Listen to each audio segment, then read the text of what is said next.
जालना भाजप नगरसेवक अक्षय गोरंट्याल यांच्याकडून दादागिरीचा प्रयत्न, शिवसेनेच्या नगरसेवकांचा गंभीर आरोप।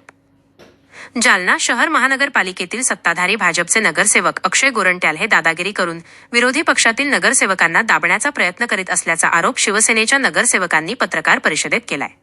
शिवसेनेचे नगरसेवक कमलेश खरे यांनी पत्रकारांशी बोलताना सांगितले की शहरातील महात्मा फुले मार्केटच्या विषयात भाजपच्या नगरसेवकांनी चुकीची माहिती सभागृहात देऊन शिवसेना व्यापाऱ्यांच्या विरोधात असल्याचे चित्र उभे केले। यास आम्ही जोरदार प्रत्युत्तर दिले। दरम्यान भाजपमध्ये नव्याने प्रवेश केलेल्या गोरंट्याल परिवाराकडून सभागृहात दादागिरी केली जात आहे। भाजपाचे नवखे नगरसेवक अक्षय गोरंट्याल हे विरोधकांना एकेरी भाषेत उद्धटपणे बोलून त्यांचा आवाज दाबण्याचा प्रयत्न करीत आहे। सत्ताधाऱ्यांना सभागृहात विकास कामांबाबत चर्चा करण्यात रस नाही। विशेष म्हणजे अक्षय गोरंट्याल यांची वर्तणूक अशोभनीय आहे, असा आरोप कमलेश खरे यांनी केला।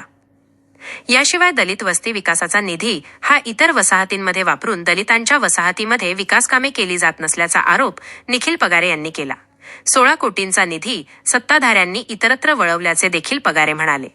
याबाबत आयुक्त तथा जिल्हाधिकाऱ्यांना सांगितले असता त्यांनी हा तुमचा अंतर्गत विषय असल्याचे बेजबाबदार उत्तर दिले। मग आम्ही कोणाकडे तक्रार करायची, असा सवाल पगारे यांनी उपस्थित केला। जालना शहरात जायकवाडी योजना नव्हती तेव्हा देखील शिवसेनेच्या सत्तेच्या काळात तिसऱ्या दिवशी पिण्याचे पाणी उपलब्ध केले होते। आता मात्र आठवड्याला पाणी पुरवठा होत असल्याचे दुर्गेश कठोटीवाले म्हणाले। एकूणच भाजपच्या जुन्या नव्या नगरसेवकांमध्ये अंतर्गत वाद असून नव्याने भाजपमध्ये प्रवेश केलेल्या गोरंट्याल परिवाराची दादागिरी सुरू असल्याचा आरोप कमलेश खरे यांनी केला आहे। और आज की जो विषय है वो पिछले 6 तारीख को सोमवार को जालना महानगर पालिका सभागृह में जो विवाद हुआ उस पर जो सत्ताधारी पक्ष के लोगों ने, सत्ताधारी पक्ष के सदस्य ने जो आरोप प्रत्यारोप किए उस पर हम आज खुलासा करने वाले हैं। जो 6 तारीख के दिन जो महात्मा फुले मार्केट का विषय चल रहा था, महात्मा फुले मार्केट के विषय पे कुछ हमारे ओर से सदस्य, सम्मानित सदस्य बात कर रहे थे, उनके सदस्य बात कर रहे थे। ये बात करने में बीच में सम्मानित सदस्य ने उनके उप प्रश्न पूछने के लिए सम्मानित सदस्य अर्जुन जी गेही को उठाया। ये व्यापारी वर्ग से है, इनकी बात सुनो मुझे, तो वो अपनी बात रख रहे थे। तो उन्होंने बातों में जो कहा कि शिवसेना ने इस प्रस्ताव के विरोध में, जो कि एकदम गलत बात उन्होंने की। तो मैं उनको बीच में टोका कि आप गलत बात कर रहे हैं, शिवसेना इसके खिलाफ नहीं है, व्यापारियों के खिलाफ नहीं है। शिवसेना ने, हमारे नेता अर्जुन ने उत्तर दान इसकी पहल की। इसके लिए आपके जो शिष्टमंडल मुंबई में लेके गए उसमें शिष्टमंडल आप भी थे, तो उन्होंने तुरंत अपने शब्दों को दुरुस्त किया और आदरणीय अर्जुन खोटकर साहब ने ही एकनाथ जी शिंदे साहब के पास मीटिंग बैठक लगाई, ऐसा उन्होंने किया। तो बोला ये विषय तो वहीं खत्म हो गए। वाद विवाद होने का जो कारण गलत बताया जा रहा है वो कारण अरे दोनों की जो भाषा सम्मान्य सदस्य ने की, ये नीचे बैठ जो मनमानी करता है महानगर पालिका में, तो मनमानी के जवाब में उनको जवाब देना पड़ा, उनके आगे को हमको कार्य करना पड़ा। तो ये विवाद जो है ये छोटा सा विवाद था। और जैसे कि सम्मान्य सदस्य, मैं आपके माध्यम से जालना शहर की जनता को बताना चाहता हूँ कि जो सम्मान्य सदस्य है वो प्रस्तावित राजकीय परिवार से है। मैं कोई प्रस्तावित राजकीय परिवार से नहीं हूँ, इसलिए मुझे मेरी आवाज़ को दबाया जा रहा था, मुझे चुप कराने की कोशिश की जा रही थी। मैं आप सबको बता दूं कि उसका जो सभागृह में व्यवहार है वो बहुत ही खराब व्यवहार है उनका है।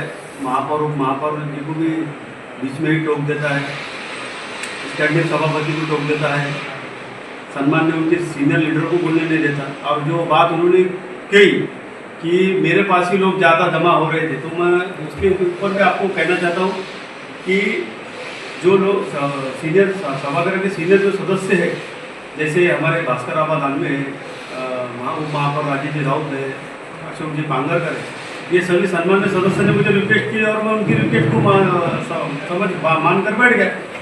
और उनको पता था कि अगर वहाँ उसके बाद में अगर रिक्वेस्ट करने जाएंगे तो वो अपमान ही करने वाला है, कि तो उसको अपमान किसी को कुछ करना आता नहीं है। ये महानगर पालिका ये किसी की प्राइवेट पार्टी प्रॉपर्टी नहीं है।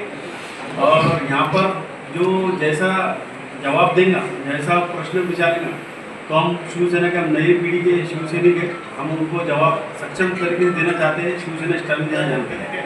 बातों का खंडन करता हूँ।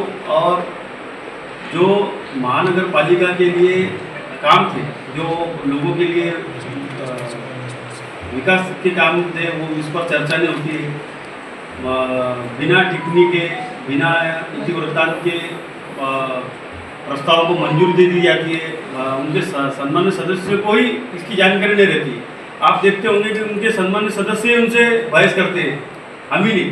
तो जो और बीच बीच में उठकर सम्मानित सदस्य क्या करते हैं, मच्छी बाजार भरा है, क्या लगा है।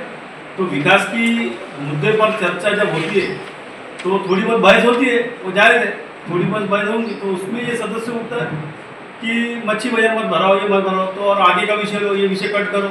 ये हर विषय पे इसकी मनमानी चल रही, और अब इसकी हम मनमानी हम चलने नहीं देंगे। हम नए पीढ़ी के युवा शिवसैनिक है, हम इसका जवाब सक्षमता से दे सकते हैं, इसके लिए हम सक्षम हैं। और जो बात उन्होंने कही कि शिवसेना के कार्यकाल में ये महात्मा फुले मार्केट तोड़ा है, तो मैं आपको बता दूं, ये राजकीय कोई निर्णय नहीं था, ये प्रशासकीय निर्णय था। इसके ऊपर 2-3 बार उनको नोटिस दी गई कि अगर इसके नीचे कोई दब जाता तो क्या होता, तो वो प्रशासकीय कार्रवाई थी। तो ये राजकीय नेता, ये राजकीय रंग दे रहे हैं उसको, इसका भी मैं खंडन करता हूँ। और शिवसेना के कार्यकाल में ही उसको नई इमारत बनने का प्रस्ताव के पास हुआ। उस प्रस्ताव को उसी समय हमने हमारे नगर अध्यक्ष तत्कालीन कल्पना जी लाहौटी के नेतृत्व में वो भेजा गया था। लेकिन उसके बाद 2011 में इनकी सत्ता आई, दिल्ली से लेकर दिल्ली तक इनकी सत्ता थी। इन्होंने क्या निर्णय लिया, इन्होंने क्या काम किया, ये भी जनता पूछने वाली है। जनता को इन्होंने ये भी बताना चाहिए